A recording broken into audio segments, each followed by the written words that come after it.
Okay, so I am making a underpainting to give you an example of how to get started on a traditional glazed painting. The first thing I did was make a fully rendered sketch of my still life. I have the objects sitting right here, but I can't show you everything at the same time. So I'm working from very brightly colored objects, and what I have to decide is how to find the light and dark. So this is like a dark purple onion, and this is a yellow lemon. So they have really different values on them because the colors read differently. But I have to go onto each object and try to just figure out the light and dark on it.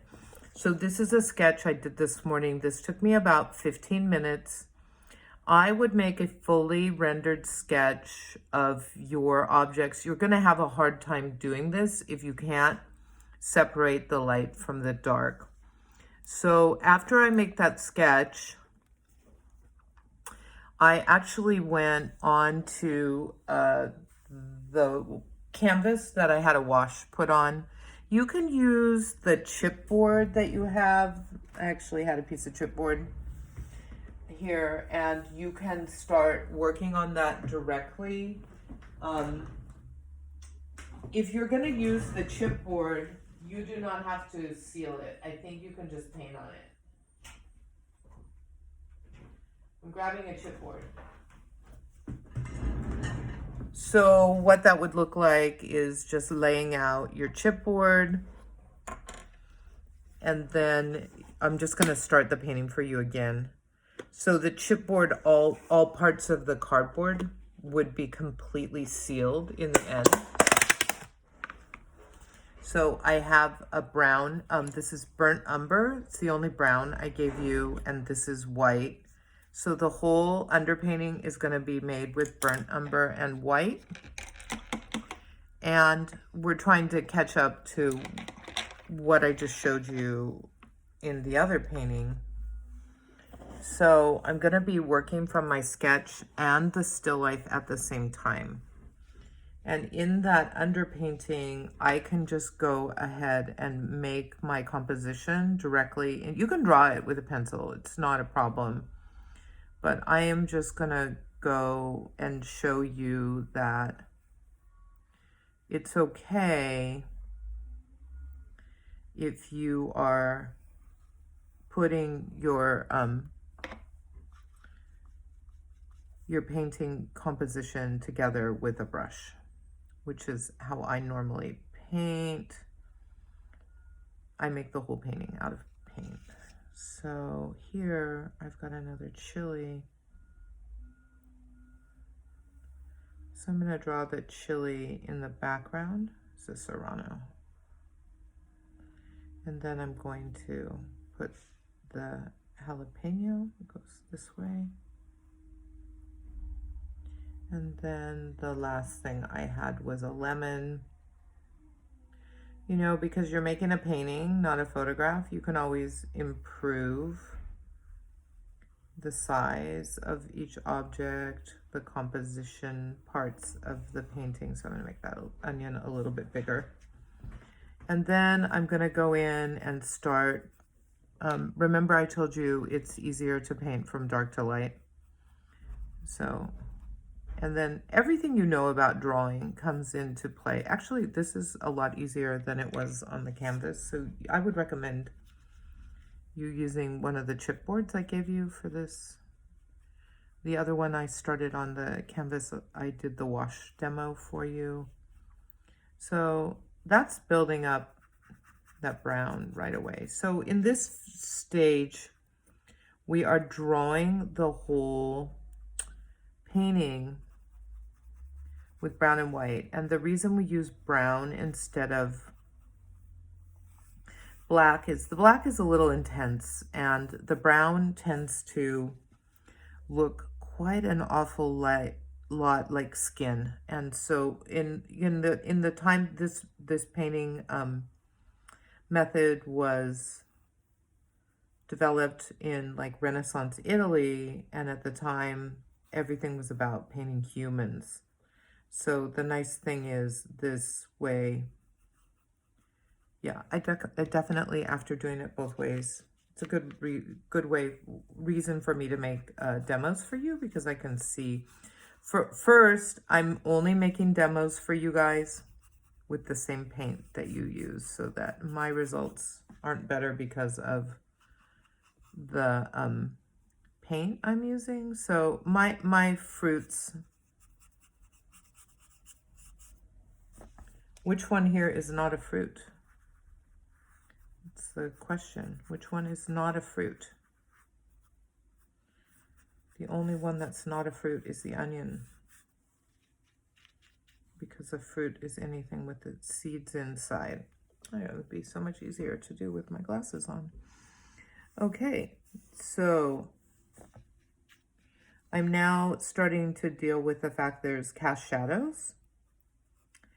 And I'm gonna go ahead and put those cast shadows in. And there's some like folds in the fabric. I will probably get to those at a second pass, but I have to say it's a lot easier to paint your background before you paint your objects. If you paint your objects beautifully and then you paint your background, you usually have to paint your objects again, because you want, and I'm making this comment to several of you, to start paying attention to which edge goes on top. So like right now, I just painted the background over the onion. So now the background is coming over the onion, and you want to think about what's the timeline for putting the brush strokes in, because right now it looks like a wave is breaking over the onion. The onion becomes like a hole because the white paint is stronger than the brown paper. And so you just want to start thinking about what would be the natural order of things. So if an object is sitting in front of a cloth, you want to paint it that way. So I'm just going to lighten up as I come. I'm not exactly sure what if you're seeing all of it. I'll just push that back a little bit. So now I'm painting, and you'll see that the paint I'm making is almost exactly the same color as the chipboard. So the chipboard is just going to disappear into that, but we should never be using the chipboard. Is not part of the painting. So the surface always is going to be covered with acrylic paint. If you grow up to be an artist and you want to leave your canvas or your paint showing, that's fine. But for this class, for our purposes, you're going to just paint everything. And then I'm going to start building that chili. Oh yeah, you know, I have to say, I was kind of struggling with the canvas, but this actually works great. The chipboard, it's good. Chipboard's cheap. We can do some more chipboard paintings than we can canvas. So whenever you have a pad or anything, you know, at the back of every legal pad, there's a chipboard. So you can always pull those out and save them and use them. I do it all the time. And if you like it, they have it, you can buy a package of them on Amazon. That's what I did for you. Okay, so the whole point of doing this underpainting is to really establish where the light and the shadow is in each object, because what we're going to do is like a drawing rendering of that object, and then we're just going to go in and put in a really thin glass-like glaze on top of it, and this drawing is going to glow up from underneath. And you know, you want to work on your composition. Don't just put two boring things in the middle of the painting and hope that the painting is going to look good. Make an interesting composition so that when you're done, you have a nice painting. Okay, now, you definitely want to exaggerate the light and the dark, because you don't want to have a whole lot of shadow that's just like solid shadow. So I'm going to bring a little bit more light into the shadow than I would have, because I really want person viewing the painting to be able to see the color. So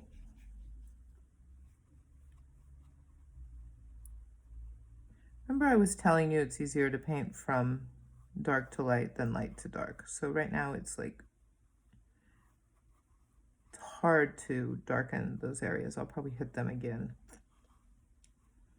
So this will probably not be a one-time only, one and done. You probably have to set this up and then let it dry and then go back in. And then, you know, depending on how long your painting is taking. It actually, all the work is done in this layer. Doing the glaze layer takes like 10 minutes. So the important thing to do right now is make sure that your drawing is good. And you can see I'm just moving all over the place with this. So I want to have white, brown, and then you want to make like a middle gray. So you're using the middle gray. And then when you draw your objects and when you paint your objects, they really should almost look like they're made out of metal. They should be like shiny, and they should be from light to dark. This is a really dark green chili. So you can see there is light on it, but even when it's light, it's like super dark green. So I'm trying to figure out what's going to happen there.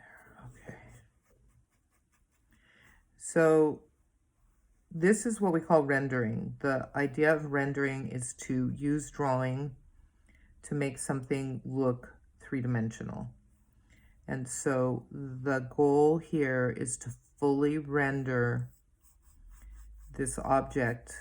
And it's probably the hardest thing in learning to paint is separating light and dark from color. Because you have to take, the color has value in it, like red and violet, like this. Red is so much darker purple than yellow. So this has a much lighter value, but we have to strip both of them of color and just see the drawing. That is the goal for this. And for many of you, it's going to be the thing that you struggle with is if you didn't fully learn how to draw yet, you get drawing problems in your painting. And it also happens, like, say you become a digital artist, you get drawing problems in your digital art. And what you need to work on is the drawing. I heard from this Adobe trainer, she said that when she teaches things like Adobe Illustrator, it's never the software that's the problem. It's that the people who are trying to use the software have not had drawing experience, and so then they are they're battling bad drawing. They're not battling the Adobe Illustrator. They're battling with lack of classical drawing training. And actually, one of our students just got some feedback from Young Arts, and the student has really good work, but the one thing they said was you need to really go back and learn how to draw properly because it's not showing in your work. So when you try to do only fantasy stuff and you haven't really fully learned how to draw, then people who are looking at your artwork, they can see that right away.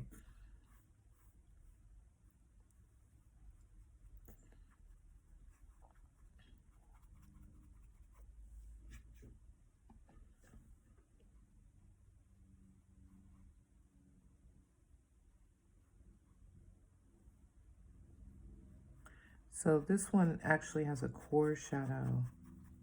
And you can start to see that my light over dark or dark over light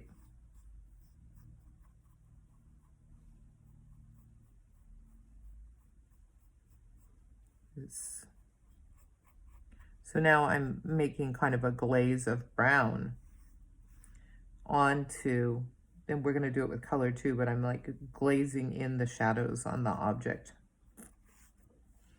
So we don't use black in this. Maybe, I mean, there could be if you really feel like you can't get that shadow dark enough, but the idea would be to try to use the brown as your ultimate black.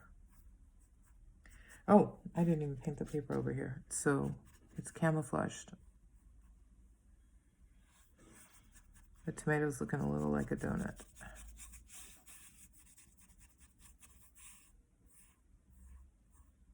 So remember to make that onion look really dark, I might make the background lighter and have it transition over so it's still gonna be darker than the lemon.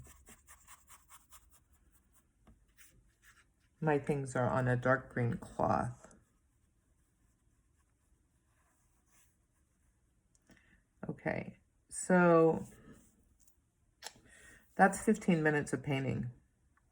And I think you're gonna tinker around with this for 45 minutes or an hour. We call it push and pull, just like what comes forward, what goes backwards based on light and dark. So you will be using the push of the white and the pull of the dark brown to try to continue to build up the true lights and the shadows, and you want to get a full range of values. So you should have those midtones, the real highlights, the shadows, the core shadow. You want to have at least like 8 or 10 grays. Just keep thinking of this brown as black when I say that. Okay, there's my stem sticking out. Then, you know, you can start drawing like the onion has these beautiful stripes radiating out.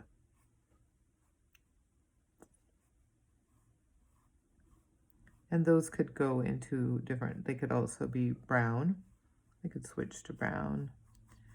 This tomato, I'm gonna have to fuss with that a little bit.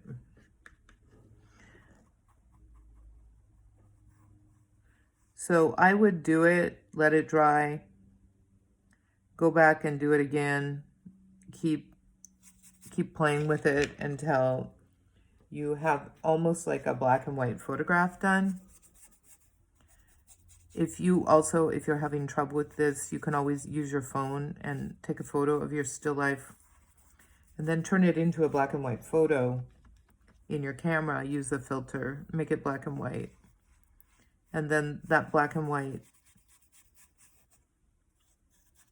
photo can help guide your shading. I don't need to do that, but it really does. It's a really helpful step for those of you who are still developing as drawers to use your camera. I really, you know, if you paint from the camera, you're just cheating yourself and you will still have drawing problems. But if you use the camera to see the light and dark, or to like try several quick compositions to figure out what your best composition is, I think that's totally great. So you're just going to keep unifying and building up shadows and unifying and building up shadows. It's time for me to get more brown paint out, but I gotta run to homeroom just like you guys. I'm busy. So I am going to call this done for, there's a stem under there. So you want to have pure white. I still think this could probably use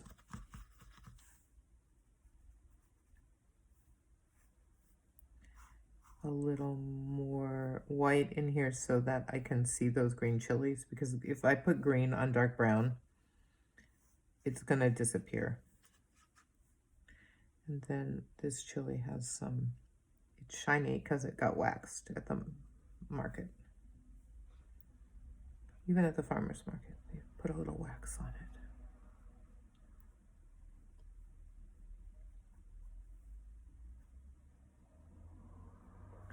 Okay, that's it for now. Oh no, I just can't leave it alone. Except for I'm out of paint. So now I want to make sure that my onion goes over my background. And I'm going to go back in and make that onion darker before I glaze the painting. So as you can see, I have almost the same thing twice. This is canvas. This is chipboard. The chipboard is very smooth. I actually enjoyed painting this one a lot better. So whichever one you want to use, that's up to you. I'll glaze this one for you in the class so that you can see it get glazed.